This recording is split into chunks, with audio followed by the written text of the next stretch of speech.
중에서 혹시 본인 그래도 수능도 좀 쳤었고 토익 점수도 어느 정도 고득점으로 있는데 IELTS가 처음이신가요?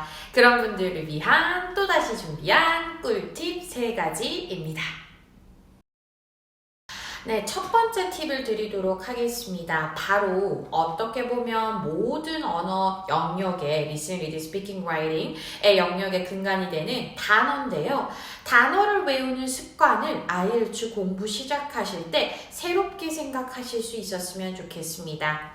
아주 근간적인 이유에서는요, 여러분들이 지금까지 외워왔던 수능 단어나 토익 단어와는 조금 많이 결이 다릅니다. 영국 영어, 미국 영어 차이 이런 이야기도 하는 사람들도 있겠지만 그것보다 더욱더 중요한 건요, 여러분. 생각보다 많은 분들이 수능도 높은 점수고 토익도 높은 점수지만 어떤 느낌인지 알 것 같다 정도의 많은 단어를 알고 계십니다. 제 말이 무슨 말인지 알죠? 정확한 한국말 뜻은 제가 표현할 순 없지만 이런 느낌인 것 같아요.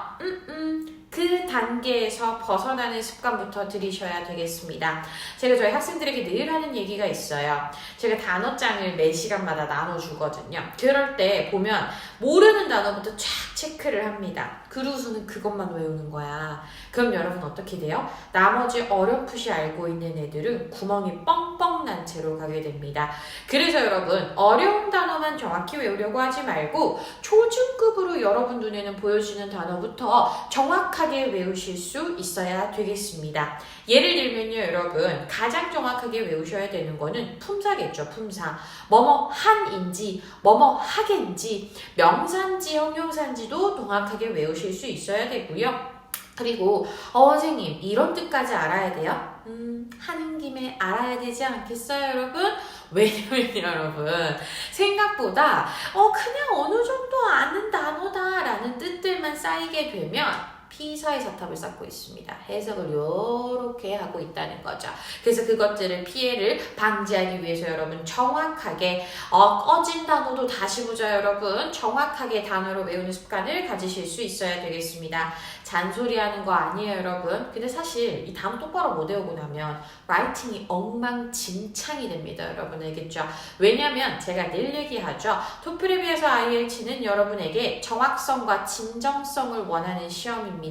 즉 품사나 단어의 섬세함이 들어가지 않는다면 절대 고득점을 받으실 수 없는 겁니다. 알겠죠? 그래서 저희 기초 호호랭스쿨에서 나온 기초 초중급 단어 초록색이랑 파란색 있어요. 제가 다른 영상에 소개시켜 드렸죠. 그 단어들을 조금 외우시고 그리고 나서 제가 수업 시간에 드리는 최신 기출 단어들까지 외운다면 완벽하겠죠? 두 번째입니다, 여러분. 바로 너무 다른 여러 가지 자료들을 찾아보느라 시간을 허비하지는 않으셨으면 좋겠습니다. 물론 영어라는 언어가 덮고 있는 세상은 아주 넓습니다. 하지만 여러분 그렇다고 해서 여러분이 알아 그만 알아 선생님한테 되게 좋은 에세이를 가져다 주고 싶고 선생님한테 굉장히 훌륭한 스피킹 답변을 가져다 주고 싶어서 막 이것저것 찾아보고 이거 보고 해오는 거 좋거든요. 근데 여러분 그러기에 너무 멀리 돌아가는 여정이 되게 됩니다. 뭔 소리냐? 여러분의 생각만 오롯이 쓰고 여러분의 생각만 오롯이 말하는 습관이 더 먼저라는 겁니다. 어떤 사람이 어떻게 멋있게 시작하고 말을 해가지고 7.0을 받았지? 이런 것 기웃기웃 거리시는 시간이 생각보다 굉장히 많이 소요되고요. 절대 하면 안 되는 거 챗 GPT 따위한테 물어보지 마세요. 물론 인공지능이 가진 범주는 아주 무한대이겠지만 여러분 다시 한번 얘기합니다. IELTS는 여러분의 진정성과 독창성 그리고 그것에 대한 섬세한 여러분의 진심을 표현하는 걸 평가하는 시험이기 때문에 절대 남의 것 뜯어다가 여러분이 고득점 받으려는 생각하지 않으셨으면 좋겠습니다. 그래서 여러분 있잖아요. 제가 늘 그래요. 저희가 초중 고급반이 있잖아요. 우리 학원에 중급반이 이제 6.0 목표반, 고급반이 6.5 플러스 목표반 제가 이렇게 지어놨단 말이죠. 근데 선생님 저는 도저히 틀이 없으면 시작조차 못해요. 뭐 이럴 수 있잖아. 그런 분들을 위해서 제가 그래도 본인만의 템플릿을 만들 수 있는 수업을 만들어 놓은 게 바로 6.0반 스피킹 라이팅 수업이라고 보시면 되고요. 그리고 저희 6.5 플러스 스피킹 라이팅 반에서는 오롯이 본인의 글과 본인의 말을 제가 1대1로 예쁘게 IELTS에 맞춰서 성형수술 조각조각 해드리는 수업이라고 보시면 되겠습니다. 물론 문장 쓰는 것부터 처음부터 배우시려면 5.5 초급반을 해주시면 되겠고요. 그래서 여러분 다시 한번 여러 가지 다른 너무 많은 자료들을 막 참고를 해가지고 내가 책 GPT가 됐냐 그렇게 하려고 하지 말고 내가 실제로 어떻게 생각하지? 라는 걸 중점적으로 생각하셨으면 좋겠다는 겁니다. 그렇게 표현하고 그렇게 써낸 걸 첨삭해주는 선생님 옆에서 수업을 들으란 말이야. 그래야 되지 않겠어요? 여러분 사실 궁극적으로 그걸 배워가지고 여러분이 나중에 밖에 가가지고 학교를 가든 뭐 직장을 가든 여러분 걸 할 수 있지 않겠어요? 그쵸? 세 번째입니다. IELTS적인 사고를 방금 말씀드린 여러분의 진심에다가 딱 올려주시는 게 킥입니다, 여러분. 킥. 요즘 요리 대결하는 데서 많이들 나오죠.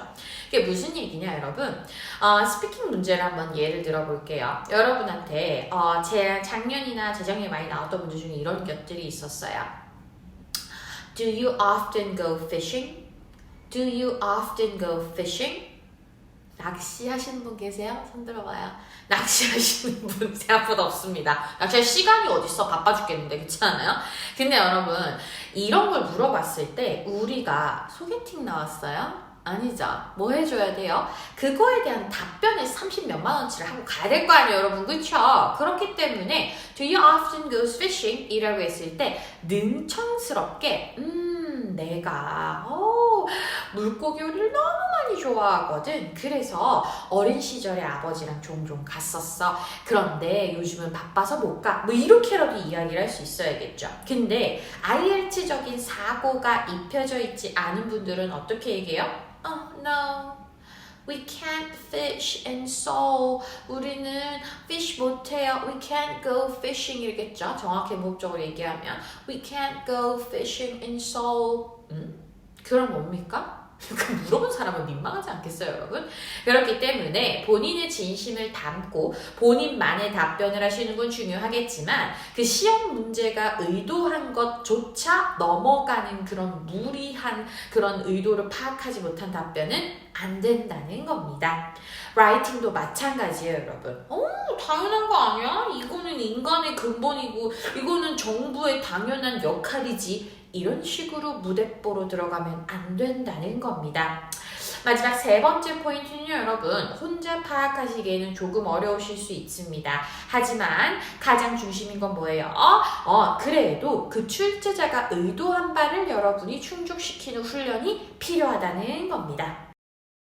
네, 이렇게 세 가지. 그래도 영어 조금 하는데 어떻게 IELTS를 단기간에 끝낼 수 있을까? 저희 후기들 보시면요. 한 달 만에 끝낸 친구, 2달 만에 끝낸 친구들 대부분의 그렇게 6.5에서 7.5 정도 받은 학생들은요. 이렇게 이 세 가지 사항을 저한테 맨날 귀에 피나게 잔소리를 들으면서 훈련을 하는 친구들이겠습니다. 그래서 여러분 오시면 레벨 테스트 꼼꼼하게 해서요. 근데 레벨 테스트 하면서 제가 개인적인 여러분의 성향도 조금 보거든요. 말수가 많으시거나 혹은 굉장히 약간 조금 완벽주의자시거나 이런 성향도 굉장히 어떤 식으로 맞춰서 티칭을 하는지에 대해 굉장히 중요합니다. 그래서요, 여러분의 레벨에 맞게 딱 해가지고 여러분 한 달 완성, 2달 완성 다들 하고 있으니까요. 여러분도 어서 저와 함께 시작하셔서 목표한 점수 완성하셨으면 좋겠습니다. 지금 어느 정도의 실력이 있으시다면 IELTS 단기 완성은 따놓당상입니다. 어디서 공부를 하시든 꼭 점수 달성하시길 바라고 유학, 합격 전부 다 기원할게요. 화이팅!